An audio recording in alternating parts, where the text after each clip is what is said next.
Here to debate is federal prosecutor and president of the West Coast Trial Lawyers, Neama Rahmani, and criminal defense attorney Lexi Rigdon.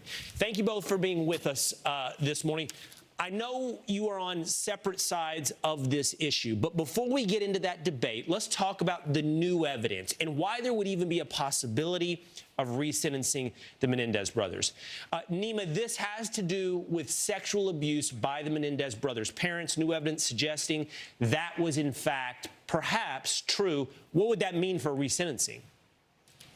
Well, it has nothing to do with the resentencing, frankly, because even if you're sexually abused, that doesn't give you a license to kill your parents, shoot them in the back of the head while they're eating ice cream and watching TV. Now, obviously, we don't know what happened, and frankly, we shouldn't be making decisions based on a Netflix documentary or Kim Kardashian coming out and saying that the brothers were abused. You got to hold an evidentiary hearing, and if then maybe you might want to consider resentencing, but not based on things that are happening outside the courtroom, and certainly without witnesses coming and testifying and authenticating both the allegations against Jose Menendez raised by Roy Rosello and the letter that Eric allegedly wrote to his cousin 8 months before the murder. Okay, so that letter, though, is key, I think, Neama. And Lexi, I think that's something you point to, and many have pointed to. This letter seems to confirm, it's 8 months before the murders, it seems to give some validation to the brothers' claim their father was sexually abusing them. In your mind, Lexi, this is grounds for resentencing.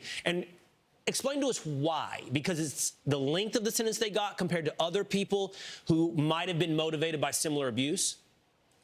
You know, I think that society has come a long way. I mean, back at the time in the first trial, and it's important to remember, as you pointed out, that there were 2 hung juries when the defense was able to bring up the extent of the abuse. Those first 2 trials, they were hung juries because they were able to hear all that.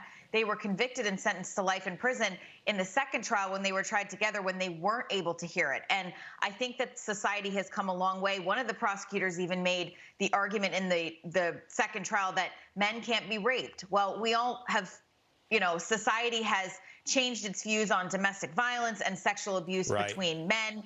And I think that given their ages at the time and also those mitigating factors, those should have been taken into account at the time. What do you say that, Neama? Like, if I look at comps, if I look at other murderers who were motivated by abuse, they received smaller sentences than the Menendez brothers.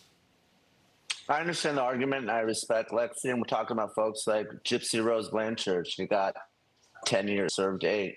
Crystal Kaiser got 11 years for killing her abuser. But there's justice and there's the law, and maybe the just result is to let the brothers out, but it doesn't fall within any of the 4 corners of the law. In California law, you plot and plan to kill someone, you kill multiple people, it's a death penalty case, or life in prison without the possibility of parole. So you're really going around the law to give the brothers a break. Maybe they deserve it, but is it really the right call when it's based on politics with a district attorney who's doing this less than 2 weeks before he's elected? His motivation seems clear, but we do want to get it right for the sense of justice. Quickly, I'm super tight on time, Lexi, but they killed their mother, too.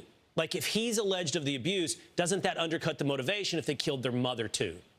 Well, I see the argument, but it's important to remember that this is not a pardon, and this is not even a recommendation that they walk free. This is a recommendation that they be eligible for parole. So it's going to have more steps for them to actually get out if they do. Okay. That's the beginning of what will be a much longer debate. Lexi Rigdon, Neama Rahmani, thanks for being with us this morning. Thank you. More Fox and Friends coming up.